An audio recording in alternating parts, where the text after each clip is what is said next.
Ladies and gentlemen, my name is Levi McCurdy, and this is the What Are We Doing podcast. It's 2023, baby. New year, new me. New year, new mental problem. And am I right? Am I right? Shout out to all my mental health podcast friends on Twitter. Shout out to you guys. You're the real ones. So, dude, a new year. I hope you all had a happy new year. I hope you all had a safe new year. I hope you're all still with me after the new year.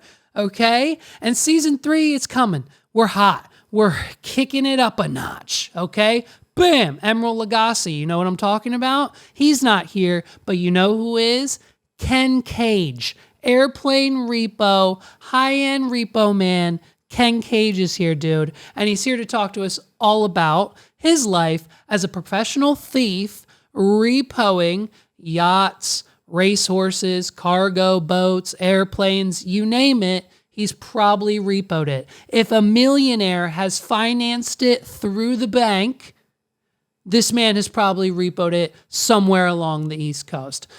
Ken Cage was a blast to talk to. I cannot thank him enough for coming on this podcast. It was literally a 20-minute interaction on Twitter that happened yesterday, which led to him being right here on the What Are We Doing podcast. So ladies and gentlemen, please give it up in the comments, like this video, rate us 5 stars on Apple, iTunes, Spotify, whatever. You guys know what to do. Hit subscribe if you didn't, okay? If that little button down there is red, that means you haven't hit subscribed on the YouTube channel, and I need you to do that right now for none other than Ken Cage of Airplane Repo. Enjoy.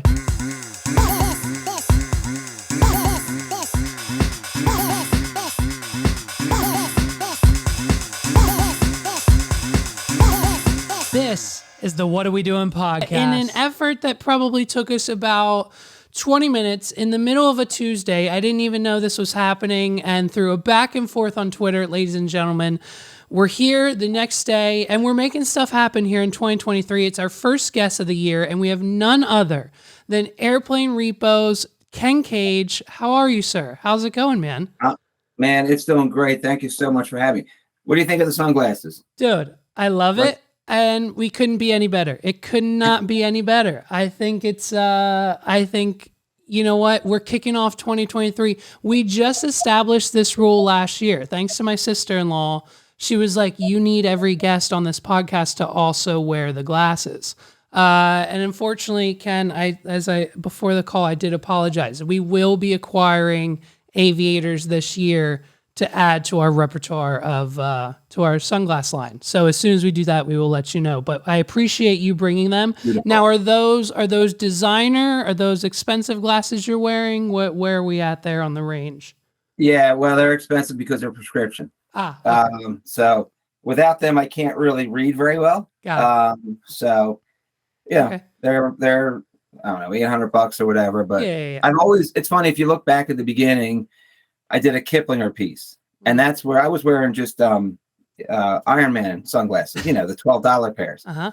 And people went nuts over them. So then I bought 7 or 8 different pairs because they break so quick. Uh-huh. And now they don't make them. So I just go with these, and like I said, they help me with the work because I have to read the orders and things like that. But yeah, no. We're junkies too. I mean, we're not going like beyond Ray-Ban and the Sunglass Hut. I don't think we've broken that $1,000 mark on sunglasses yet here either, because I mean, like you said, and especially with the work you do, I'd imagine being on the water or here or there, flying or doing this or doing that, or stealing a dirt bike or whatever it is. Your glasses fall off, you lose them, you can't be spending $1,000 a pop. So I completely understand. So man, your repoing is your life, right? Yes, sir. That's what we do. Awesome. So take me back to the beginning. Did you start in the car finance industry, the car repoing industry, or where did that all begin for you? It's interesting because nothing I've done has made any sense or followed a traditional pattern. Same. Yep. Yeah. And that's what I tell youngest son just graduated from high school last year. So I've been coaching a bunch of kids forever. It's like every single kid has their own path. Like stop being 18 and saying, I have to do this, then this. It doesn't work that way. And then I tell them my story. So I originally started out working in regular branch banking. Yeah. Then when we were pregnant with our first daughter, I went back to college, got a degree in mathematics, worked for JP Morgan. Then I went to Chrysler, and that's where, I was working in the auto finance end.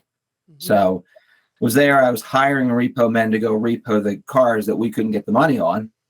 And then got sick of it. I turned 40. I'm like, I got to do something on my own. And here we are. And isn't that interesting too? So you took what you knew and you took what you know and what you were just presumably getting paid to do 9 to 5. And then you turned that into, now was while you were working for JP and Chase, was doing kind of what you do on the show or the bigger stuff away from the cars. Was that ever a side hustle for you? Or was that just always like, okay, now I have the knowledge, I want to get out of the corporate entity, I'm going to be my own thing? It's more the second. When I was working for Morgan, it was, I was in the international cash management group. So we were funding all these mortgage-backed securities, the different teams. And it's funny, at the end of the night, you'd sell 600 of Chicago for an overnight. It's like, right. How do we do that? Like, it's just so bizarre because you just don't even think of it. Right. It's such a large scale thing. Right. I thought when we bought the business, it's my business partner's Bob Weeks. He's a childhood friend of mine. And, I thought, I've got the background in investigations and in repo and banking, and you've got the background in sales. We're set. Yep. And then we signed the contract, we bought the company, come back, get our first case, and realized we had no idea we were really translate as much as we thought. So and that's where, right. And that's what a lot of people don't understand. And I feel like, and you can maybe relate to this, not necessarily in the repo industry, but I went from being that 9 to 5, just being the web developer working for the company, and now I own it, right? So I went from that employee to ownership to kind of entrepreneur aspect as well. And it's a completely different ballgame. I mean, just the admin side alone and bills and taxes and all that is a completely different story. But like, getting the work and then the money comes in and then, this person needs paid, this person, this bill, this account, this and that. And at the end of the day, it's like, oh, we made $100,000 this year and I maybe made like 2 or 3 of that because, it costs money to run a business. Right. And so it's something that, I've not only realized myself, not this year, obviously I've been running businesses for the last 10 years, but this year is something that I've had to explain a lot more to my friends and people I'm working with, because they're like, hey, let's do raises, let's get more money. And I'm like, hey, we don't have any more money because it costs money to keep this train moving. You know what I mean? It's not to get into the political stuff, but we heard a lot about, when the former president, as a business owner, he didn't pay this guy, he didn't pay that guy, and he's a terrible person. It's like, if you ran a company, you would understand it. Mm-hmm. It's just a completely different thing because I tell people all the time, there are people that I hired that did not do the job that I hired them to do. Yep. And I'm like, I'm not paying you. Yep. Oh, so does that make me a bad guy because they didn't do what I told them to do? Oh yeah, no, trust me, I've had to have those hard conversations as well, and it's been it's very interesting, and I've simplified it down to what I think is the simplest of terms. Hey, you show up and you do your job. That's it. That's it. You know what your job is. You know why you're here. I don't have to explain that to you. We've already done that part. We've already had the meeting. We've had the interview. We've had the phone call. You show up on this day and you do this task. And if you don't do that, okay, great. Now we're done. That's it. I'll find someone else to literally show up and do your job. So it's this, I think now, did you see that shift, and not assuming, but just, based on some research, I think you might be just a smidge older than me. But now based on your research, have you seen that, has that dynamic in the workforce shifted since COVID, or did you see that back in, when you're doing the show in like 2010 through the 2010s, or have you seen a cultural shift in that change at all? Not really, because I'll tell you, I was going to mention to you the first time we bought the business in November of 2005. Mm-hmm. Okay. So we've been at it for 17 plus years now. And I remember, I'm going to say the end of 2006, beginning of 2007, there was a pilot who had been working with the previous owner. And we're like, okay, we'll use him. And I said, listen, you're going to Montana. It's March. Do not go if the weather is not good. I don't want to pay you to go out there and then come back without an airplane. Get stuck or whatever. Right. And I remember and came back without the plane. And then he wants, $6,000 for travel. It's like, no. Right. Very explicitly clear. Here's the text. Here's the email. Do not go unless. So our industry has a lot of, Yeah. It's a thing anyway. With a lot of people, I think we're a little different because, I do come from banking. I have that background, and we do kind of run things a lot like the way I remember it at a bank. Right. And a lot of other people didn't do it that way. They were just more helter-skelter, more crazy, more take chances, cut corners, this and that. It's like, no, we're not doing this. So honestly, since COVID hit, our company has done very few repos. And so, and that was kind of on my list to talk about as well. Do you foresee now? My assumption was your, based on the show, was your biggest, I would say, like, boom, or your kind of the year that you guys did the most, was that in that 2010 to 2015 time, or?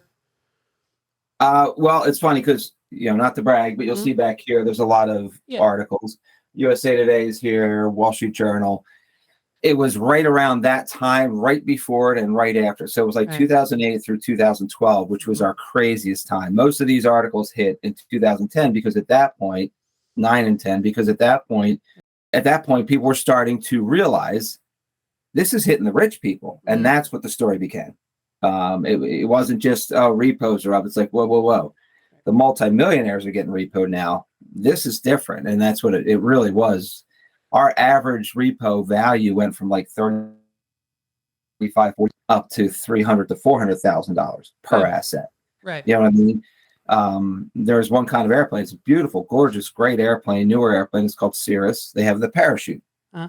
We got to a point where we had so many Cirruses repoed and for sale that the company itself called the bank and said, you have to stop doing this, because we were affecting the market. Oh, because you were right. Because then you had more inventory than the actual company did.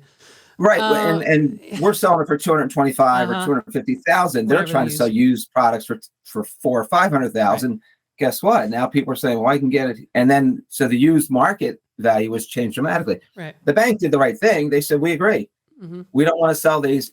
We'll do what you want. We won't repo them anymore. Just pay us the amount of the loans that are due. And they're like, oh no, we're not doing that. Well, conversation's over, because we literally had 40 airplanes at one time. Right. And so that was a fact that I found interesting in some of my research as well. So do you not, when the bank calls and says, hey, Elon Musk didn't pay his yacht bill, we need to go get it. Then that yacht, once you get it, you blackmail him into cheating on his wife or whatever you want to do to get the boat, right? A little sketchy, by the way. We'll talk about it. That's fun. And, so you get the boat, right? You guys are driving away with the boat. Job well done. You keep that boat, or the bank doesn't want that boat? Where does that boat go? So we transport it to a location that's in our best interest. Right. Depends on where we get it from. Okay. We try and get as many of them down to South Florida as possible, because we have the marinas, we have the services we can provide, and the weather's better. Right. So, you're in central Pennsylvania. I'm from just outside of Philly. But we've got the business down there. So where would you rather go in the February 10th to buy a boat? Right. The Susquehanna River, or Fort Lauderdale? Yeah. We'll go to Fort Lauderdale, right? Yeah. So we try and take it there because we're able to provide more service, better service. It's easier. We don't have to worry about weather as much, except during hurricanes and stuff. Right.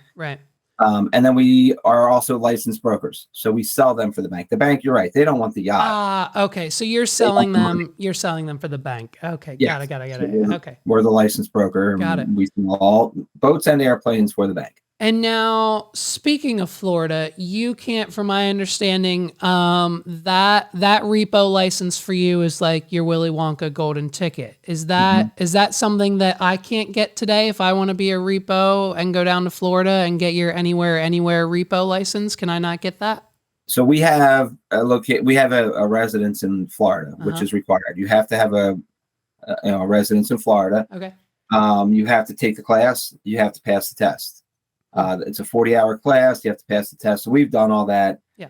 We've been licensed since 2005. Anybody who has a residence in Florida can go and try and pursue it. Okay. The tougher part is the insurance. Because insurance companies basically say, you do all the work, you get the residence, you go down there, you pass, you got your license. You're supposed to work for a licensed agency, but you want to do it yourself. You want to have your own agency, right? Yeah. Great. You apply for it. The state says, you've got it. Now you call the insurance company, say, hey, I want to insure my business. Right. How long you been in business? Well, we just started. Nope. Can't have it. Right. So you can't get insured. Right. If you're not an established company. It's a strange thing. And, so then it's like, well, how do you get into it? It's like that chicken and egg thing. So, we've been fortunate. We've got both the aircraft and the yacht insurance. Awesome. We've got the repo insurance. We've got the location, the agency, we've got. That's why I say to be more like a bank. Like we have everything lined up. Yeah. And that's the pain in the neck part of it. The business side we talked about a minute ago. Right. I can't imagine.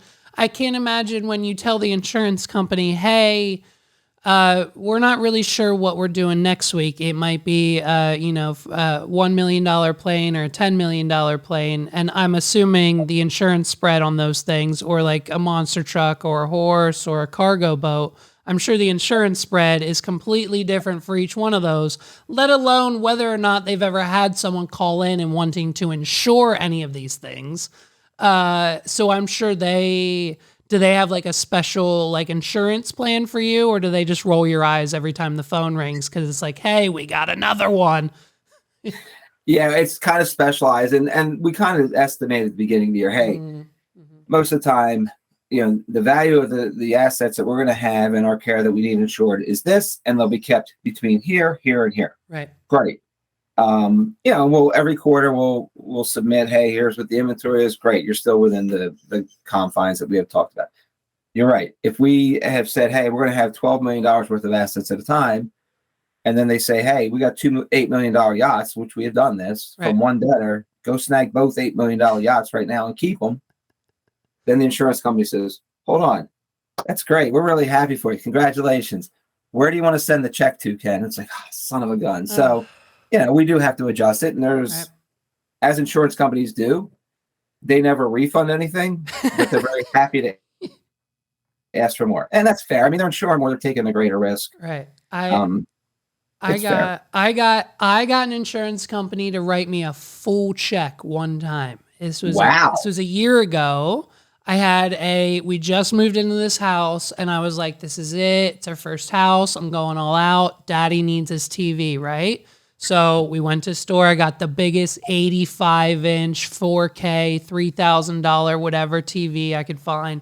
Yep. And of course, like for the 3-year protection warranty, the 3-year insurance, it was only like $300. I'm like, I'm not going to not insure this $3,000 TV for $300. So I did it.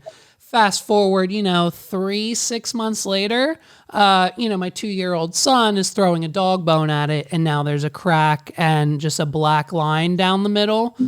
And what maybe you do know or probably not, but there is no insurance company on this planet that will cover a cracked TV screen, whether you have Best Buy Geek Squad or whatever insurance plan that you're paying monthly.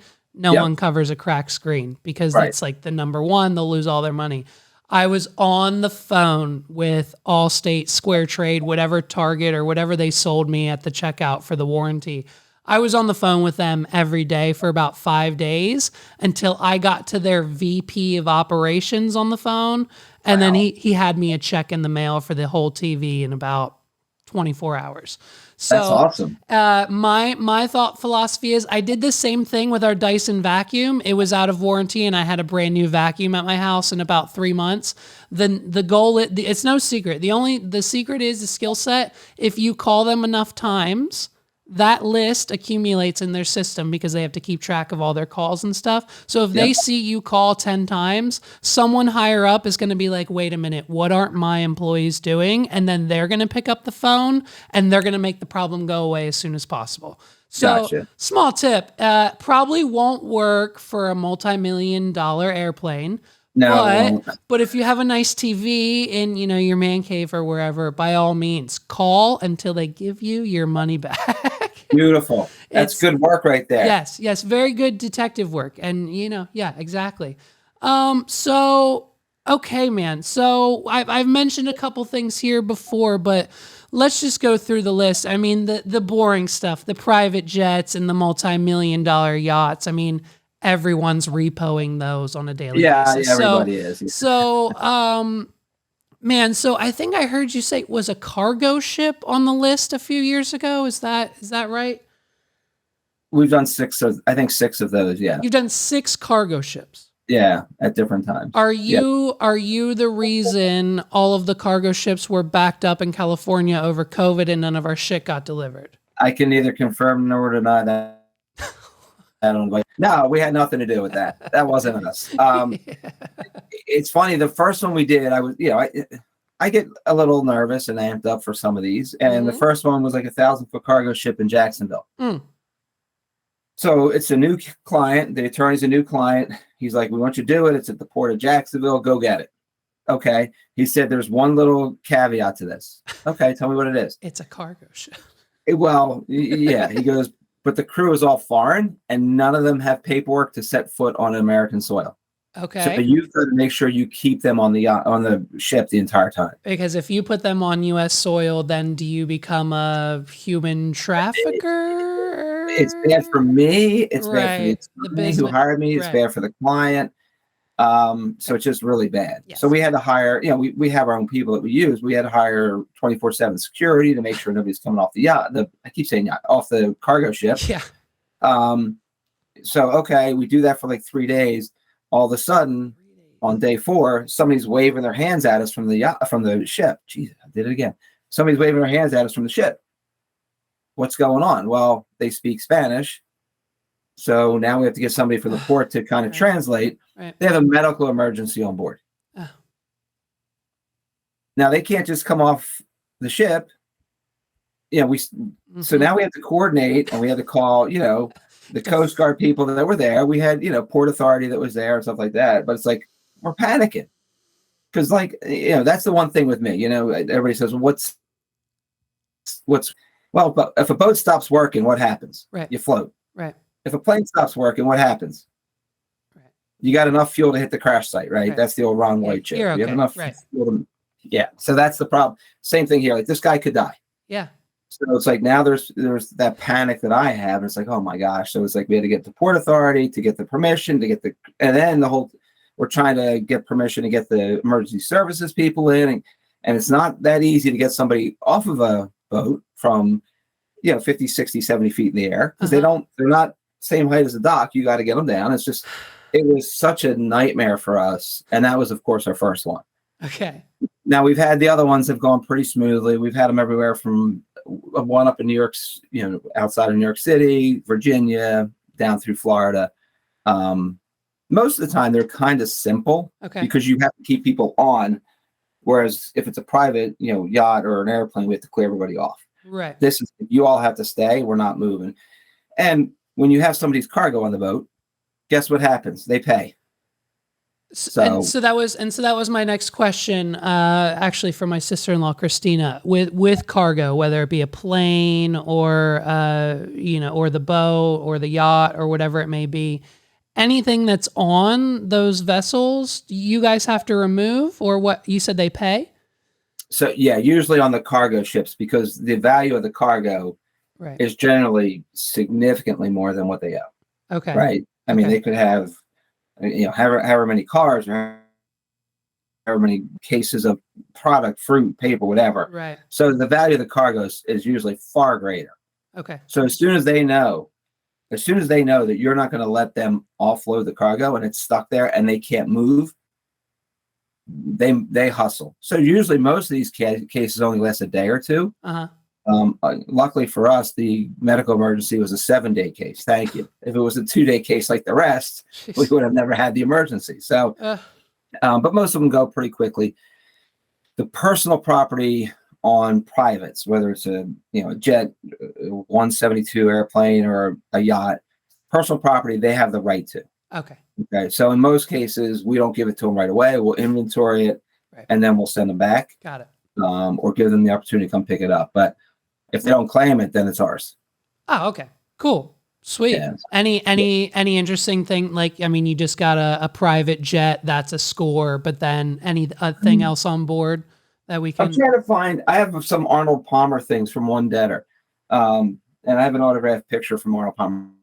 Wow. I thought that's a lot of really cool mementos from Arnold Palmer, because this guy built golf courses and knew Arnold really well. Right. And it's funny because we met him. I met him face to face, and he took some stuff off the yacht, but he left this stuff. And then I emailed him, and then letters and everything else. And I actually gave him, usually it's 45 days. If they don't claim it, it's ours. Yep. I gave this guy 6 months because I met him. Right. And he said he wanted it, but he never responded. So then we kept everything. But yeah, there's a lot of really disgusting stuff on there. You're right. I can some weapons. We'll see weapons from time to time. Right. If you watch the show, one of the and you kind of refer to this. I don't know if you saw the episode or not, but you kind of refer to it, where we've had debtors that are having affairs on the yachts. Right. So there was one case where I'm trying to get back to personal property, and the guy starts screaming for his Rolex. And I'm looking at my inventory list. I'm like, there's no watch on no that Rolex. boat. Yes, there was. It's worth $15,000. And if you don't give it to me, you owe me that money. I'm like, dude, stop. It wasn't there. And that's where the Philly in me comes out, right? Then I get all like, no, they stop it already. Knock it off. So he goes, no, and he starts arguing with me. I said, fine, let's go through it, right? And I strategically pull out a sex toy. Now the wife's there. I'm like, ma'am, is this yours? Knowing that it's not. Said, oh my God, no, get that away from me. That's not mine. Right. Okay. Ma'am, are these your underwear? They don't appear to be your size, but are they yours?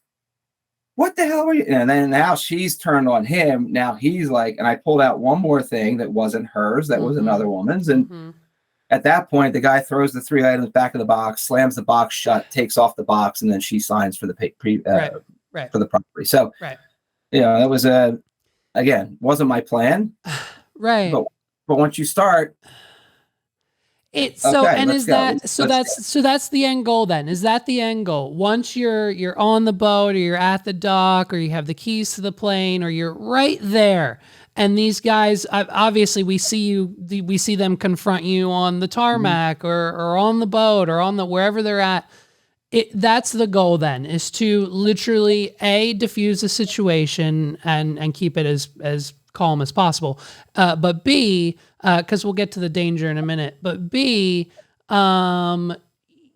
just leave with the asset, right? That's, and I mean, if it means, searching for a Rolex that never existed and or pulling out some things that don't belong to the wife who's also standing there, we're just here for the boat. Like your personal relationship doesn't really fly here. Correct. And again, you're right. Ultimately, the goal is to get away from where we are with the asset, right? And nobody else. So we had the one episode that was similar, but it's like, dude, you got a choice here. Like, your wife's coming. Right. How do you want to work this? Let us know. It's up to you. Right. We'll be your best friends or we'll sink you. Right. And it's up to you because we have the information. So we end up talking the guy into working with us. He was going to give up the boat. Yep. And that's so it's a lot of negotiation. It's funny because that's I think one of my strengths with this is being able to stay calm. Yeah. Well, and I mean, you have like 6 jobs in one. You're the negotiator. You're the detective. You're essentially the thief. You're the criminal and the authority in this situation because you not only have the legal right, like, hey, here's your warrant. We're arresting this boat. But you're also the person committing the legal crime. It's a very interesting job. It's a very, very interesting world you live in. Yeah, it's funny because we always say, and it's the vernacular that's used. Yeah, we're still on the boat, we're still on the plane, and we just naturally say it. Right. And people get offended. It's like, you're not stealing. It's like, I know, but that's just the words we use because you have the same mentality. It's totally the same mentality. Yeah. But we do have a legal right to do it.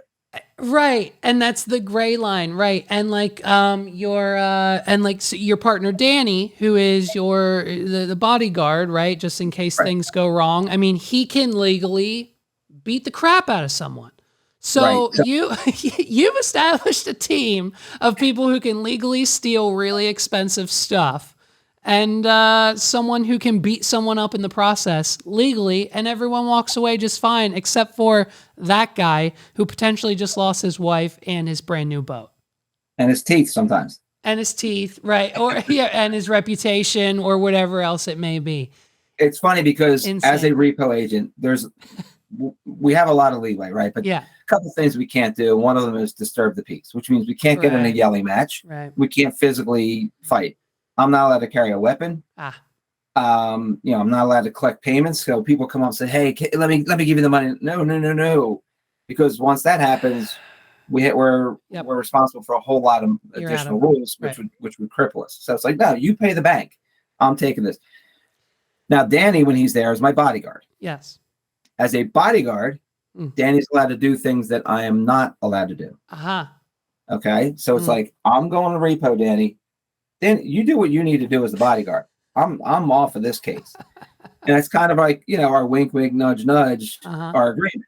Right. It's funny. Danny is the nicest, coolest guy you'll ever meet. Oh, yes. Until if he's on the job and you piss him off. Right. I've seen him in action, and it's funny because when you see him run, right, in the episodes, you're like, he can't really run that well. He's quick though when he needs to be, like lightning quick, super strong. Like he's like, why would I run? I don't have to run anywhere. Yeah. Like run. He's like, all right, I'll fake it. Not running, but if you get Danny behind the wheel of a Ferrari, he'll chase you down. So we got the one Ferrari in Maryland. Yeah. And it's funny because I had gotten the boat over. We were basically more or less done filming, right? Yep. We're just going to have a little pickup, wrap-up scene at the end. Yep. Great. But the camera crew that was with Danny called our people and said, film the bridge. Yes. What does that mean? Film the bridge? What does that mean? All of a sudden, you hear the scream, and that sound of a Ferrari. So it was so loud and so audible, they were able to pick it up. Basically, what happened was Danny, in this repoed Ferrari, got into a race with I think one of the BMW sports series cars, super fast. So the BMW looks at Danny and he's like, "You want to go?" And Danny's like, "I can't." And back and forth. He started with all of a sudden, Danny's like, "Let's go." Right. So now we have a camera crew filming him going 140. In the backwoods in the back streets of Maryland. I'm like, oh my gosh, dude, this is why I can't let you drive these Lambos and these Ferraris. Right. So, but he always does. So we've tiptoed around it. We both mentioned it a couple of times. Airplane Repo, 3 seasons on Discovery, 28 episodes in total.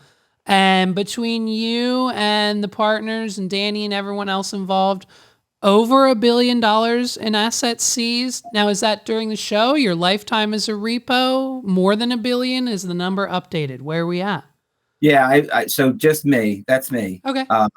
And I've done over 3,000 repos and seizures.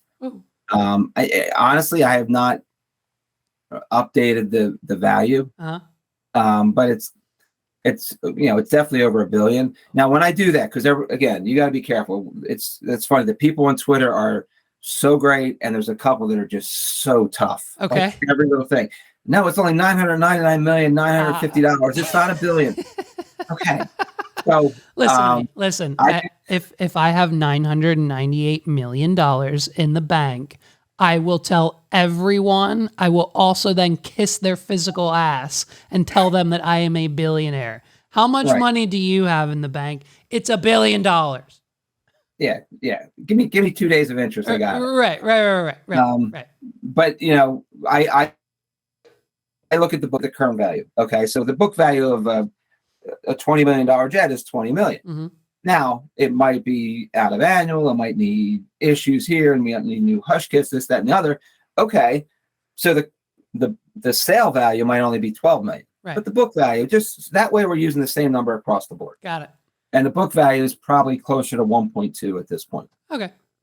Yeah. I mean, yeah, that's, and I mean, those numbers, like I mentioned before, those numbers just don't come from the boats and planes. I mean, you guys, I know you love telling this story. You guys did a racehorse. Yeah. There's a racehorse. I'm not in that industry, but I'm assuming, does something need to meet a certain number threshold for you to go get it? Like, what is that? Okay. What is that? And what is that limit for you? It varies by bank. Okay. Some banks say if I can get $1,000 in this, then do it. Okay. Others say 5,000. So it's usually between $1,000 and $5,000. They don't need a lot. Okay. Got it. And remember, everything we get that nets out goes to pay off the note. Right. Okay. Right. So with the racehorse, that was really a unique situation because I'm like you. I mean, I'm from Philly. I know we have, if you go out a little bit from us, there's tons of horse farms and great ones. And the town I live in is where Man of War's from. But guess what? Not now. That was 90 years ago. Right. So I don't know anything about horses. So the plan was I was going to go talk to the owner of the farm where the horse was being kept. It wasn't his horse. Yep. The debtor was keeping the horse there. So I was from Southeast Horse Racing Monthly magazine, just a magazine I made up, or a startup magazine. I'd love to do an interview. I've heard a lot of great things about your place. Now, what happened when you asked me to do an interview? Right away. Yeah, I'm up. Oh, because right. Well, because right. And I mean, right. Yep. What's he doing on a Tuesday or Wednesday at 10 a.m.? Probably nothing. Let's get it done. It'll be great publicity, great PR, a little posty post on the socials. Why not? I got an hour. Let's do it. Come on over, Ken. Right. Yeah. So I called him. He invited me to his place, to his office, which was far enough away from where the horses were kept, the stables and stuff. So I'm like, okay, great. So then one of the guys I was working with was a horse guy. Yep. So he had the trailer, he had the truck to move it, he had the ability, he had the place to take the horse. He knew how to make it a stress-free movement because, again, that horse can die too. Yes. Right. Yep. And that scared the tar out of me. Yep. So I had an expert in moving horses. Great. So we go, and I'm starting to do the interview, and I've got, you have some questions listed. I had some questions written down, and I'm taking notes. I'm taking the information so it looks legit, and just blowing smoke up his butt. Man, this is such a beautiful place. What a great operation you have. The chest keeps puffing out. He doesn't pay attention. I get the text. Horses off site. We're good. Right.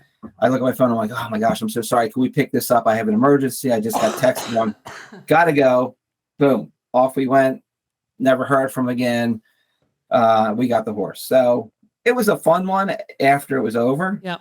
Right. And we've never done one again, but It's like, my gosh, that's a scary situation for me. Now, how does your wife and 4 children, correct? Yep. How are they with Dad's profession? Because I'm assuming when you come home and tell your wife these stories, she's like, "Oh, the owner had a gun." Okay. Like, is she with you all the time, maybe, or how's that relationship dynamic? Yeah. So I travel. She's a school teacher. Okay. And the kids, honestly, when I bought the business, my youngest was almost 3. Okay. And even to this point, it's one of those things that I'm just dad. Mm-hmm. So they're not really all that interested in the story. Right. Right. And are you married? Fiance, we've been together for like 13 years. So essentially, yes. I think legally we are, but yeah. So it's the same thing. You're in a relationship, and the point is, you don't have to say every part of every story.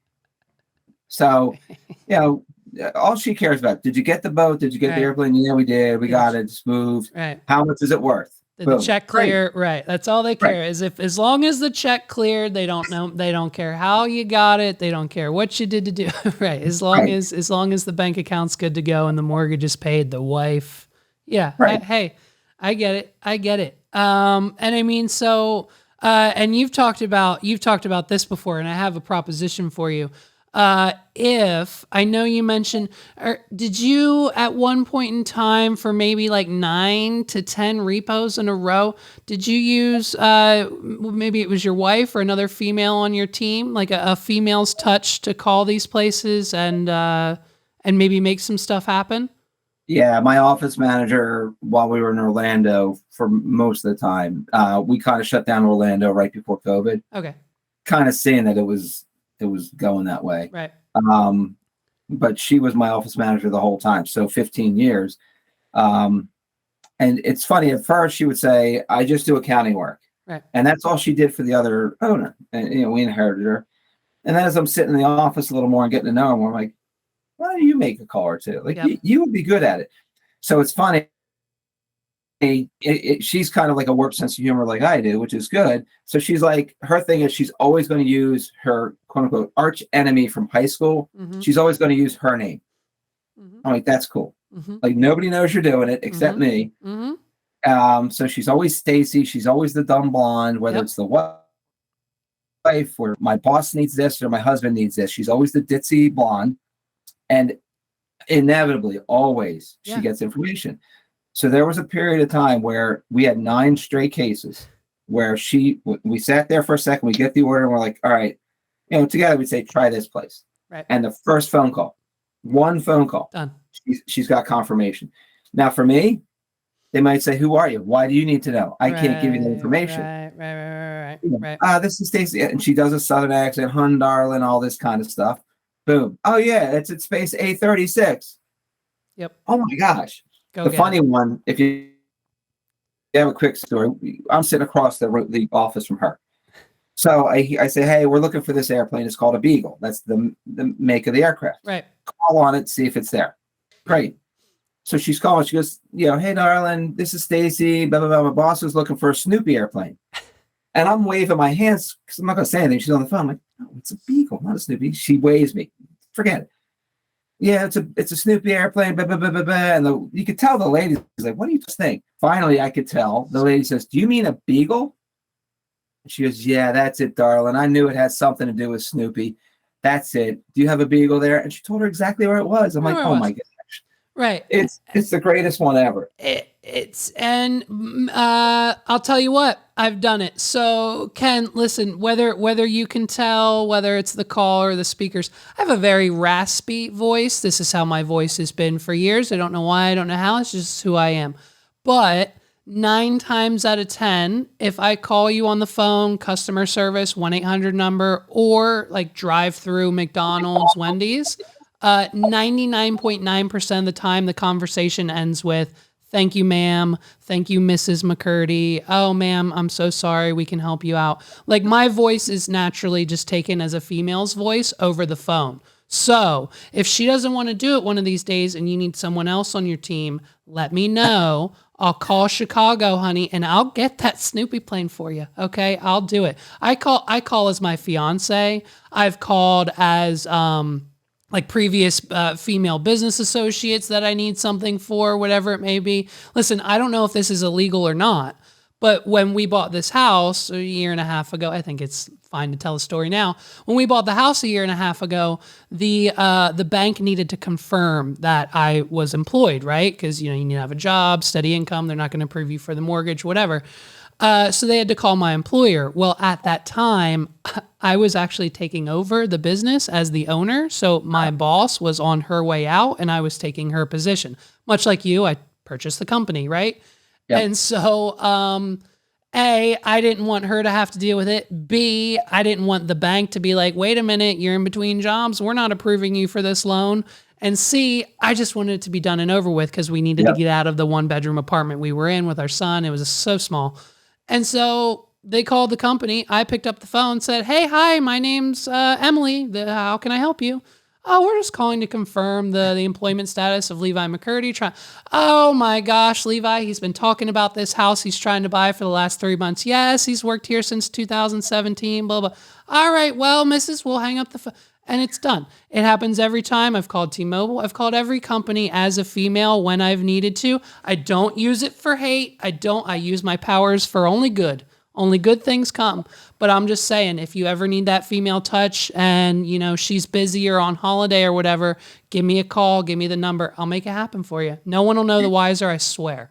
You just have to be Stacy with an I. Dude, I'll be Stacy with an I. Honey, I'm looking for this plane. My husband bought it. He just spends all of our money. I think it's down there. I left my earrings on the plane. I just need to come get it. Wow, that's a good touch. Hey, nice touch. I like it. Off the dome. I think I got the job. You know what I'm saying? Listen, so is there now, we might have to disagree on this. It might be the age difference, the cultural, I don't know.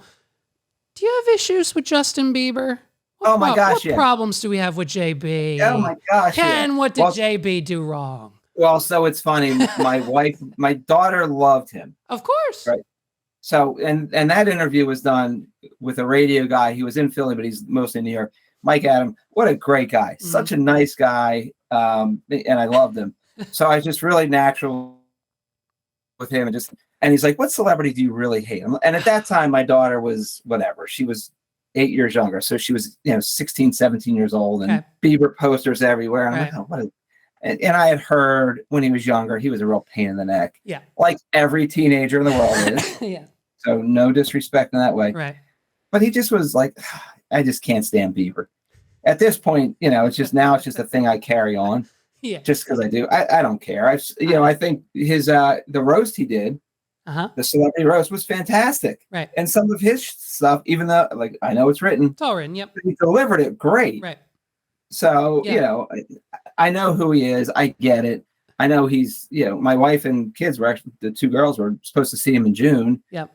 When he got sick. I think, no, I get it. His teenage years were a little asshole-ish, but like the last 5, I think for him were okay. I think he's settled down. He's older now. He's a little more mature. Right. And I think, and I tell people this all the time, no one agrees with me, but I think he's done. I think we might potentially get one more album from him and then he'll announce his retirement. I think he's canceled like his last 2 or 3 world tours because of his health. Like your family couldn't see him because of it. So like, you probably shouldn't be doing world tours anymore. You're like 35 now. Let's calm down. We're not pissing in mop buckets. You know what I mean? Yeah. Well, you know what he should do? Honestly, he's got more money than he needs. Right. Obviously, good for him. Yep. And he earned it. Congratulations. Yep. But like, look at Def Leppard and Motley Crue and Poison and Journey. Like they're going out again now. Mm-hmm. Like he can take off 10, 15 years. Then your prices skyrocket because then it's just a whole. Like I haven't seen him in 15 years. Just went to see Duran Duran on Friday. You know what I mean? She hasn't seen him since the 80s. Yep. So like, it's there. Just imagine when like your daughter is your age and Justin Bieber's going on his farewell tour. I mean, we're all there. We're all there. We have to be. I mean, if Taylor Swift has anything to say about it, I mean, I can only imagine how those numbers will continue.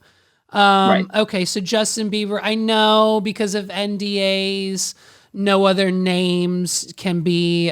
We've obviously never repoed Justin Bieber's Lamborghini, but sports players I've heard, I believe. Yep.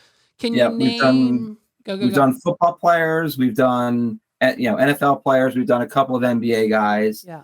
No baseball. No baseball. No, but we've done NBA and NFL. We've done some other, well-known names, which are really they're challenging because we've got to make sure nobody knows what we're doing, why we're doing, how we're doing. Right. And honestly, that's kind of how I started picking up on the idea is, if I'm repoing your boat, your airplane, and you come in and you're pitching a fit and screaming, I'm like, whoa, we don't need to let everybody here know that we're repoing your boat. Right. And he goes, oh, they know. They only know because you're screaming. Stop screaming. You're embarrassing yourself. Right. Work with me. Right. And then tell everybody you ripped me off on the sale. I don't care. Make me the dummy. And that's how it all started. Right. Why would you? Right. If my boat's getting repoed, I'm not going to make a scene and be like, you're not repoed, because now all my friends know I didn't pay the bill. But if I come in and say, hey, this fucking jackass from Florida just got me for 30 Bitcoin and now my wallet's empty and I'm out of yacht. No, everyone's going to be like, oh, bro, what? Holy shit. They're going to be like, yo, use my yacht. Here's 10 grand. Like, let me spot you or whatever. Oh, see, that's smart. They're idiots. Yeah, they need to. Well, of course, they didn't pay their banknote. So obviously they're idiots. But like, you know what I mean? Like, that's not a, why wouldn't you? Oh, yeah. Oh, you give them an out. And you've never had any of that. Or maybe? What's that? Like anyone like not against you. Like, hey man, like play it cool. Like I'll be like, like that's exact scenario. Have you ever had that before? Yeah, I mean, I've used it and some people have calmed down and some haven't. Right. I've actually gotten thank you notes for how we've handled repos from debtors. Think about that. That's not easy. I had one guy, he came out pitching a fit, mad as hell. I explained, because that's my thing, is stay calm and just say, listen, this is what's going on. You can still get it back. I explained the situation. I had one guy hook up his boat and his trailer onto the back of our pickup for us. Oh my God. I had a pilot come. I explained to him how it was going to go down, and, didn't embarrass him. All good. And then he's sitting there because it was a 30 or 40-year-old airplane. It had a lot of little quirks to it. He sat in the plane with my pilot for 20 minutes saying this quirk, that quirk, the other thing. My pilot's like, that was the greatest thing in the world, because he had to fly from Tennessee back to Florida. Right. He said, that guy really saved us a lot of time and a lot of problems. You know what I mean? He swore, I made a big payment, like $18,000. They probably applied it to one payment where it was supposed to be the next 12. I'm like, I believe you. I didn't. It doesn't matter if I believe him, right? Right. But you're trying to calm the situation. So, like, yeah, I believe you. That happens a lot. You know what? Help me get the plane out of here now.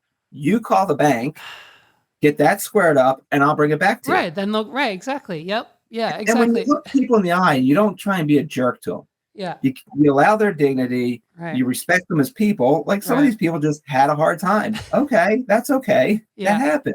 Well, and when you do that, it works out well a lot of times. And I mean, dude, I've gotten thank you notes for, like, DJing someone's wedding, making it the greatest day of their life thus far, not taking away the toy that they bought with their mommy's inheritance. Like, so yeah, it's just the same thing. When you respect people and you do things the way it's supposed to be done, right. People appreciate it. So yeah, it's not all good. Yeah, they don't all go well. They do still try to hit me with cars and shovels and stuff. But okay. What's one thing that you would love to repo that you've never had the opportunity to? Like that. Go.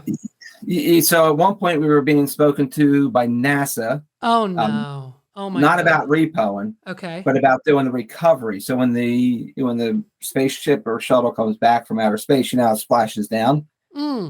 They were trying to privatize the recovery. Right. I'm like, we like the most awesome thing ever. They never got the funding. They got to a certain point at that time, never got the funding to do the voyage. But wow, we did a full proposal and we met with them like 4 different times. We were ready to go. That would have been amazing. Another thing, like I'd never done a Pilatus airplane. We've done everything from ultralights, experimental airplanes, on up to 737s, but the Pilatus. Okay. And it's driving me nuts. It's like, come on, just give me one freaking Pilatus, would you? As far as, the bigger the better. Yeah. I like the azimuths as far as yachts are concerned. They're beautiful yachts, great lines. But I've done a bunch of them. Yeah. I'd love to go like to the Monaco and a show there and steal a yacht in the middle of one of their big shows, or the Cannes Film Festival and take an airplane from there, like stuff like that would be fun. Right. Gotcha. But as far as specific assets, the only one I've continued to say is the Pilatus, because it's beautiful and it's cool, and Why not? That's like the golden goose. That's like the the Thanos of things to repo. So this gets dangerous, right? There's no telling what these owners will do. Obviously, using the thing you're trying to repo, like running you over with a car, or if God forbid they have weapons on board. But was there an incident at a boat dock with like fishing line or what? Because that to me sounds a little medieval, and I don't know how I feel about it. There's two stories that are similar but different. The fishing line story is we were in the Keys. We knew the boat was behind the house. Okay. So we say, hey, we're going to go 6:30 in the morning, whatever time it was, really early, right? The sun's just coming up. So we're walking around the sidewalk to get to the back of the house. Yes. Right. And thank the Lord we went at exactly the time we went, because the fishing line off to make me think it was a web. I thought it was a spider web, so I pulled back. Yeah. And it was fishing line with fish hooks about, between somewhere face level. So the goal of these people was not only to get me to the fishing line, but to poke my eyes out with the hooks. Like they literally put the fishing hooks out. Right. And trying to make it eye level. Right. So that was something. If we didn't just have that little shimmer. Yes. So okay, so is that then first of all, insane people. Second of all, is that then that sounds to me a lot like premeditated murder. Is that charge then added on the rap sheet when you take the boat? Because is there no repercussions for that? Nope. Because it's on their private property, and they can just say they thought somebody was coming to steal the boat, so it was just there to try and keep any system in case robbers off. Oh my gosh! Okay, so they can say anything with that.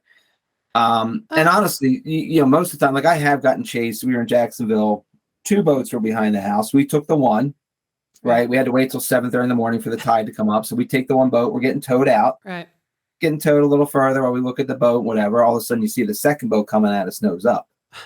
He's pissed. He's chasing us now. So we made aid to the Coast Guard, said, hey, this guy is chasing us. Boom. I don't know if he was really shooting or not, but it kind of sounded like it. So I'm like, we don't want him getting any closer. Right. And then the Coast Guard came. And as soon as the Coast Guard came, because the guy was a Cuban national, he wasn't from here. He was from Cuba, living here. The nose one goes down and he peels off and starts to go back home. Now, everybody always asks, well, did they extradite him? What do they do? Nothing. At that point, I don't know what they did. Right. I'll ask. Right. But guess what they're going to tell me? Right. No, I can't tell you. So, right. I don't know. One time, though, the other thing that happened to the dock, and different things have happened, but this one where they chained the outdrive and the prop to the dock in the back of the house. Right. So the goal for them was the best situation for them would have been if we cranked up the engines, pulled away, ripped off the outdrive and the prop, and took their dock down. That was their ultimate goal. So we'd owe them a lot of money. Right, because then you become responsible for property damage. You destroyed the boat. Yeah. Insurance needs to pay out. Give me all the money. Right. Yep. So luckily, as soon as we tried to crank the motor, the captain's like, whoa, we got a problem. And we ended up seeing the chain. There was another time in Maryland, and it's on the show, where they did it with rope. And it got to be a bird's nest. So I had to dive underwater. Right. It's funny. It's by far the 3 women that watch us. There's more than 3, but it is we're like Rush, the band, heavy male demographic for our show. 99.9%, just a bunch of dudes watching the show. And then there's literally a group of 4 females.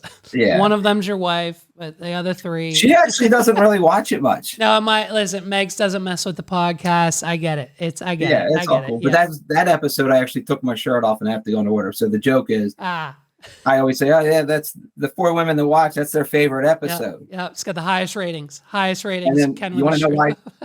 Yeah, and they're all like, "You want to know why more women don't watch? Because you took your shirt off." Well, that may be true. So, right. We're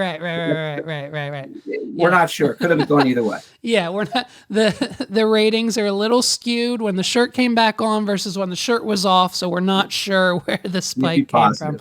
Right.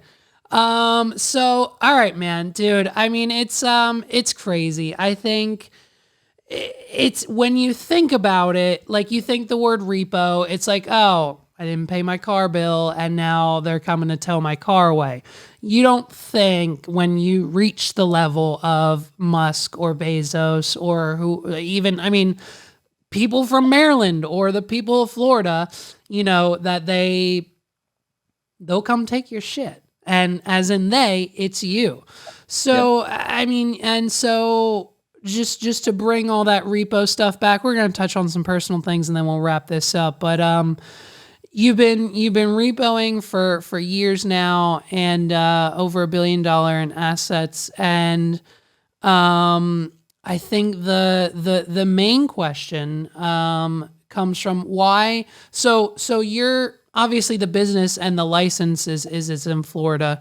Any reason is Florida or the East Coast? Because you seem to be talking a lot in Maryland, a lot in Florida. Is that richer than California? I would imagine most of your repos are in California. So the reason why we're in Florida a lot, the license, right? So my repo license in Florida allows me to go to 49 states legally. I can't go to California. California people can go to 49 states. They can't come to Florida, right? So we each have our own individual. I have a guy in California. When things were really going between 2008 and 2014, we were in California for at least 1 week every month. Right. Everything from north of San Fran down to San Diego and basically the Mexican border. Yeah. So we were in California a lot. The thing is, the boats, especially the biggest 3 states for boat ownership have always been, and it changes, but it's always California, Michigan, and Florida. Right. So, okay. So we've got one of the top 3 states, could be third, could be second this year. Doesn't matter. Right. It also has, because of the international reach of Florida, tons of aircraft. Right. So it just makes a lot of sense to be in Florida between the license and the assets. True. I mean, I've repoed in 47 states. What are the two? What are the two that you haven't that you need to hit yet? There's 3, and it's I haven't done North Dakota. Okay. I'm trying to think. I've done Alaska. I've done Hawaii. I don't think I've done Oregon. Okay. There's another one in the Midwest. I think it's Nebraska. We were supposed to do one in Nebraska. I was getting ready to go, and all of a sudden they paid, and it's like, son of a gun. Right. And that's your. And I can't imagine how many billionaires are in Nebraska. I think Jeffree Star might be the only millionaire in or maybe. Does Buffett still live there? It's like him. I think it's Jeffree Star, Kanye West, and like a couple of them that live in like a ranch somewhere in the middle of Wyoming. But like, I don't know. Can you repo a ranch? I doubt. Can you repo a herd of cattle? If Jeffree Star's herd of buffalo were worth $100,000, you could theoretically. You've done one horse. Could you do multiple horses? Yeah, I mean, if they were financed, it's true, right? Yeah, true, and I would. So, okay, what's the last thing you've repoed, like to date, like yesterday or whatever, whenever? Yeah, it was. I mean, like I said, it's been really slow since COVID. So it was like October. We did a 182 airplane. Okay, which is a single engine Cessna. Nice. Awesome. And that retail value of that plane, if I wanted to buy one new? It was an 85, I think. So the value of that was somewhere around 60 or 70 grand. Oh, okay. Not terrible. Yeah, not terrible. No, okay. No. And awesome, dude. Okay. So I heard, and I recently started this journey with my fiance just a few years ago, being from Pennsylvania all my life. But my parents, they kept us sheltered and didn't really give a shit. So as an adult, I'm discovering it. But the rule is, if we have to put the name Philly in the cheesesteak, it's not a cheesesteak, correct? Thank you. 100%. Did you see me say that somewhere? Yeah, I did. I always say that. Yeah. If you have to call it a Philly cheesesteak, it's not a cheesesteak. Stop it already. Yep. You don't see D'Alessandro's or Phil and Jim saying, "Hey, look at our Philly cheesesteak." Nope. And I believe we have the same opinions on how it needs to be made. Roll, meat, whiz, and onions, correct? Absolutely. Okay. All right. Perfect. Now you just mentioned our favorite is it's a toss up. It's either gonna be Pat's or Gino's. And so we go there. I'm joking. I will never step foot. You're such a tourist. I will never. Ken. I will never step foot inside. I've watched the videos. I swear to God, I think their meat looks disgusting. I will never buy a Pat's or Gino's sub. I'll never try one. I don't want to. We're D'Alessandro's fans. We go to D'Alessandro's every time we're in Philly, and that's kind of our go-to. And so I've heard. Yeah, I've been in D'Alessandro. I'm from Delaware County, Delco. Okay. So we're Phil and Jim's people. And my father-in-law, my wife's father's best friend, owned Phil and Jim's for like 30 or 40 years. So I'm a diehard Phil and Jim's. Don't even try and tell me anything different. However, in the city, I'm hearing Angelo's in the Italian market. Okay. Barstool, Portnoy did the pizza there, and he gave like a 9-something, 9.3 or 9.4. Said it was a great pizza. Yep. We tried it right before Christmas. It was good. Yep. Me and my son's different on the rating, and that's okay. Yep. But I'm hearing the cheesesteak there is killer. Okay. So just another option. Do D'Alessandro's, do Angelo's, try them both. Yep. And see which one you like better. Yeah. And I mean, have you experienced anything like that as far as cheesesteak in your travels? Right. Obviously, if it says Philly on the menu, we're kind of already weary. It's like an automatic 4 out of 10, right? So, in your travels outside of Philly, where's the best one? I'm a snob. I don't try them. So it's funny. Went with the family to San Francisco in 2019. Mm-hmm. And Serrano's is the pizza place. It was right near us. The kids loved their pizza. So shout out to Serrano's. And if Serrano's sees this, I want you to start making T-shirts because I wanted to buy them for Christmas and they don't make them. Because we were there, literally, we were there for 8 or 9 days in San Francisco, and we got pizza from there, like 6 of them. Right. Yep. Across the street was a Philly cheesesteak place. So my older son and I are like, "You want to try it?" Like, yeah, we'll try it. We ordered just a cheesesteak just the way you're supposed to. And we see the menu for cheesesteak and it's got mayo and it's got mustard. It's like, oh my gosh, I'm going to get sick. We tried it. We each took a bite. We each spit it out and we each threw the sandwich away. Like, it's just, you can't, when you had a Philly cheesesteak, when you had a cheesesteak from Philly, a real cheesesteak from Philly, I don't even try them anywhere else. You can't. I don't know. And it's like it's either one thing or all of it, right? It's like either the hoagie's wrong, right? Or we're putting mayo on it, or the peppers, or what's best for me, I love laughing, and I'm sure you've seen them, but I love laughing at the chain restaurants. Like, I'll get emails from like Ruby Tuesdays, Chili's, Applebee's, and they're like, check out our all new Philly cheesesteak, $6.99. And it's just a slice of like half melted American cheese over like these just, like thick cuts of shaved beef with just peppers and onions just blatantly out on top. And it's just like, no one's going to eat this. Like, no one in their right mind, if they were starving, I don't think, let alone who knows what a Philly cheesesteak is, would eat this. It's fascinating to me. So when you can't get to your favorite cheesesteak place, are you guys Wawa or Sheetz people? Oh, we're Philly. We're Wawa. Right. Again, I've got a story for almost everything. I live in the town I live in. Neighbors, the true town of Wawa, PA. So my grandmother worked for Wawa back in the 60s and 70s. Wait, is that how it got started? As a farm. There's a town called Wawa, Pennsylvania, and that's why we have the convenience stores? Well, it's and the farm is 8 minutes from my house. The original farm. You learned something new. Look at that. Yeah, my grandmother lived on Wawa Road in Wawa, PA, and she worked for Wawa. So we're old school from the 60s and 70s. We have the orange milk crates from Wawa, which were allegedly illegal to have, but we've got them. So we're Wawa all the way. Now, I went to school at IUP, Indiana University of Pennsylvania. I love IUP. Yep. Still support the school. Friends with people on Twitter from IUP, the Crimson Crazies and all this stuff, and the restaurant 157 guy. Mm-hmm. Love those guys. I like Sheets. Yep. But again, Philly is a unique town. It really is. We're so proud. We're so loyal. Right. And that's why we're always in fights. Right. So right. Well, right. Were you that Wawa? I did not know the history of Wawa, and I'm so glad you shared that with me. I would say, here's the issue. Where I'm from up here, we have one Wawa, and that is in like Lancaster somewhere. And so that's about like an hour drive. But within a 5-minute drive from the house, I have about 6 Sheets locations. So unfortunately, we're stuck with Sheets. But I will say, my first job out of college, we were within walking distance from that Wawa, and boy, did we eat there every day for lunch. And hands down, I mean, Wawa's food, or MTOs and their subs and their hoagies, are 10 times better than Sheets. Where'd you go to school? I went to school.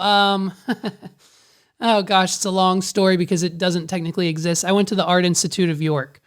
Gotcha. So yeah, that no longer exists. It's an argument I've been trying to have. I feel like if your college no longer exists after you graduate, you shouldn't have to pay back your student loans.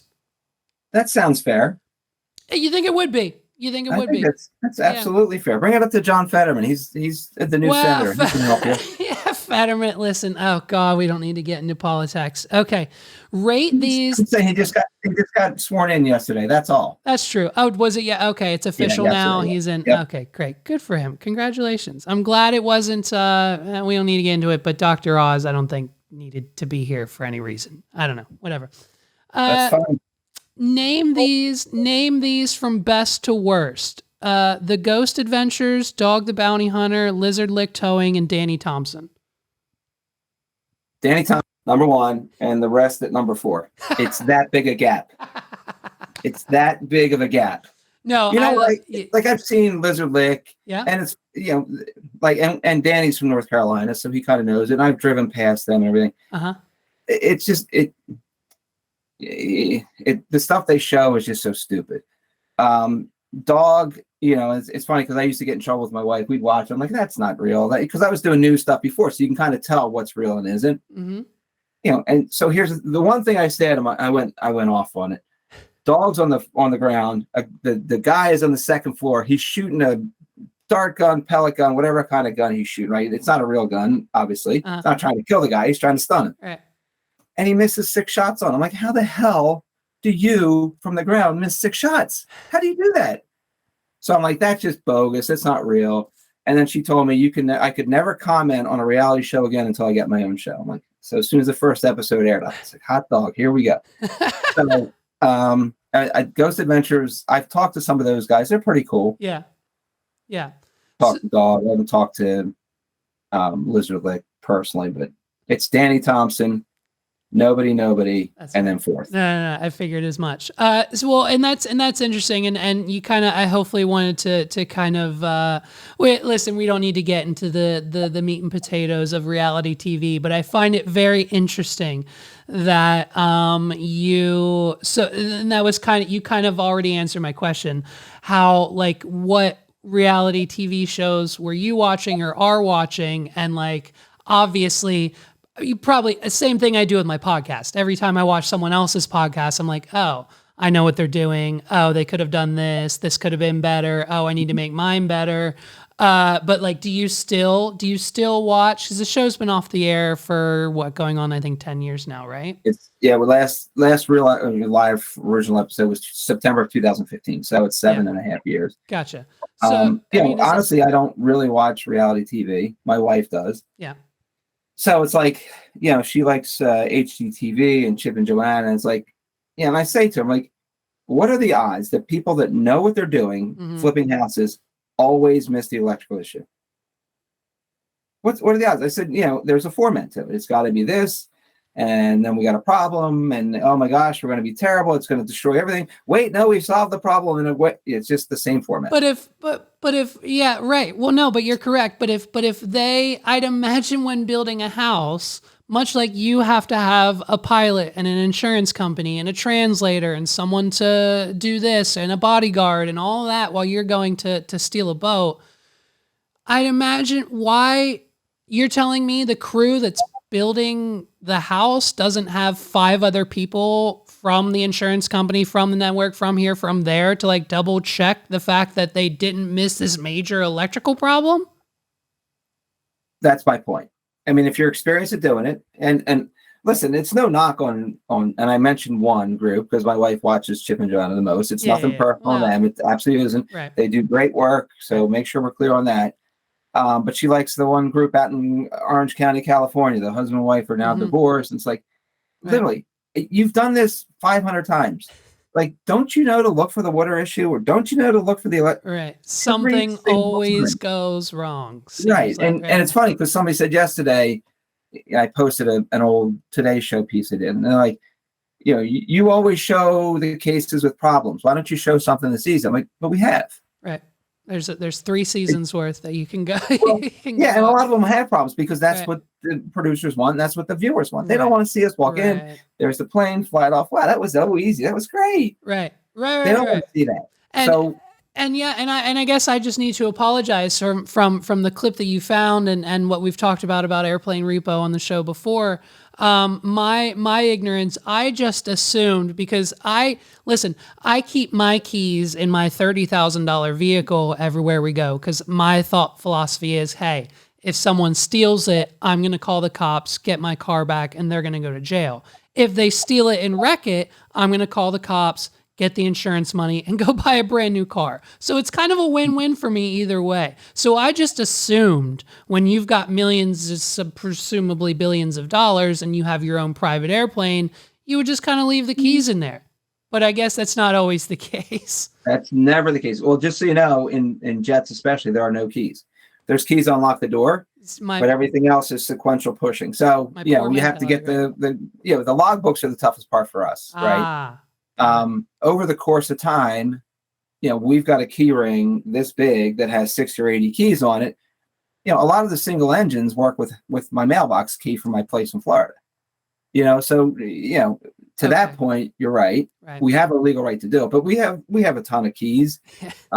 We can pick locks. We know how to do that. We're legally allowed to do it. We have possession of the aircraft. We can't pick the lock to get in the hangar. Yep. But we can, once we have the aircraft or the boat, we can pick locks there. So we mostly have master keys. Yeah. When I was at Chrysler, we used to send the master key to the car to the repo company. Right. So they would have a key. Oh, wow. So they'd have a key. They don't do that anymore, I'm assuming, right? That could probably be. No. That was 0405. We were able to send them the codes and get the master key. I guess if someone gets hands on a master key for that car, that's the beauty of it, is it doesn't work for all Chrysler 300s. It works for this specific key or this specific vehicle, which was better. But some boats might have some of the keys on board. Yeah. But the planes don't. And I don't care. You can say what you want. I wasn't referring to that. Yeah. We have master stuff in general. Right. No, that's exactly what I needed to know. I mean, it makes sense that, planes don't even need keys. So I'm just, well, it's funny because the one thing we do is, like I said, we had this one Gulfstream G3, and it's my favorite picture we ever took because we got it in the morning and the sun was just coming up in Fort Lauderdale. It was beautiful. But the guy who was with me was really good at picking locks, right? So he's going and he's trying to get it, and he can't get it. And he's so frustrated, so he's going to get his other set. I go there, I look at it, I push the handle, and it moves. I'm like, I wonder if this thing's not locked. And I just happened to push it, and then I pulled it, and the steps came down. It was locked. It was unlocked, I mean. He was trying the whole time. He didn't realize it because he didn't check it. Right. He was trying to unlock it. Right. I mean, trying to lock it back up. He thought he was, that's why he couldn't get it. So as he comes back, I'm on the top steps, and I'm like, I got it. I didn't even need a pick set. How'd you do that? I'm like, dude, it was unlocked. You didn't even check it. Son of a gun. It was 6:30, 7 o'clock in the morning. He was tired and forgot. Of course. Yeah. Would you Would you consider yourself a detective? I have been in the past licensed as a private investigator. Yes. Oh, perfect. Yeah. So, yeah. Okay. So listen, and this is just from a friend of mine. In 2011, this crazy chick named Jessica broke up with my buddy Paul, and she kept this acoustic custom made Martin guitar. Would you be able to track that guitar down for us, or do you think it's too late? There's a lot of questions I would have, like how would you know it's the right one? What ownership rights? How do you prove that? So, it would take a lot for me to even try it. Yeah. I don't know. I could go to her, and I've confronted people left and right, so that's not an issue for me. Do you have just like friends or family or relatives who are like, hey man, I lost my dog, or like, hey man, someone stole my watch. Like, can you go find, like, has that, I'm assuming that's probably faded down for you a bit. Yeah, it's funny because I don't know in mechanics or if you're familiar with the Preston and Steve show on WMMR out of Philly. Yeah. But they're the #1 morning show, and I was on there, which was one of the coolest things for me. But Kathy Romano from the show, like we're sitting there, and it's funny. The first time I was on, she really just didn't even seem interested. Like she had other things she was working on. Okay. The second time, she was locked in, and she's asking me a bunch of questions about a family member. What about this? What about that? And so, that happened, and that was cool. As far as I have been asked to do family work, like track the wife, make sure she's not doing this and that and the other thing. And I'm not doing that. First of all, they don't pay as well. Okay. But second of all, I do not want to get involved in somebody's marital situation. Right. That's not my deal. So we've been asked to do that. Right. Other dumb stuff they'll ask. I'm like, stop it. We're not doing that. Yeah. I tried to limit it really to just the finding of boats, airplanes, exotic cars, stuff like that. Got it, man. Well, listen, man, I think that about wraps it up for our time here today. I just want to thank you so much for coming on. I know you said you're going to be busy here in the next few days. Big case you're working on? Anything coming up? What's next for Ken Cage? Yeah, hopefully somebody will see me in Florida in the next few days. So got it. We're working on some fun stuff. Cool. So any friends left at Discovery? Maybe a reboot coming? Maybe a new show? Maybe a Netflix deal in the future? I never say never. My camera guy from season 2, I talked to him. I actually just talked to him on New Year's Day. So, we've got some people involved that want to do the show. I don't know that it's going to be Discovery. Yeah. Because that's just too hard to make money. But if you notice, I tag Netflix, I tag Hulu and stuff just to kind of keep them aware of what's going on. Oh, I know what you're doing. I know exactly what's going on. Never say never. Yep. No, man, listen, I think it'd be great. We'll keep our ear out. And if you have, if something comes up and you need to come back on and promote a new show or do whatever you need to do, just reach out and let us know. Final question for you, and then we'll let you go. Now that we're best friends, can my fiance and I get like $30 and or free flights from either Philly to Harrisburg to like Myrtle Beach or Florida with you at any given time? No. Okay, perfect. Ladies and gentlemen, this has been Ken Cage. Follow him on Twitter. Check out Airplane Repo anywhere you can, anywhere it's streaming on Discovery, of course. Just Google it. Ken, anything you need to plug? Let the people know. Socials, sites, what do you got going on? I'm at Ken Cage Repo on Twitter, Instagram, and Facebook. So join the crew. We do some films. We do some talking. We do some, posting that people seem to enjoy. We tell a lot of stories. That's what people seem to enjoy. So yeah, man. Awesome. Join us. Yeah. And we'll certainly have you back on here for more stories, more repo stuff. Ladies and gentlemen, this has been another episode of the What Are We Doing podcast. My name is Levi McCurdy. Thank you so much for listening. Show our guests some love. We are heading to Instagram and Facebook right now to follow those pages. Check them out on Twitter as well. And links and everything you need are in the description down below. Thank you guys so much. Ken, thank you. And we'll catch you next time, buddy. Excellent. Thanks so much, Levi. I appreciate it, buddy. Awesome, man.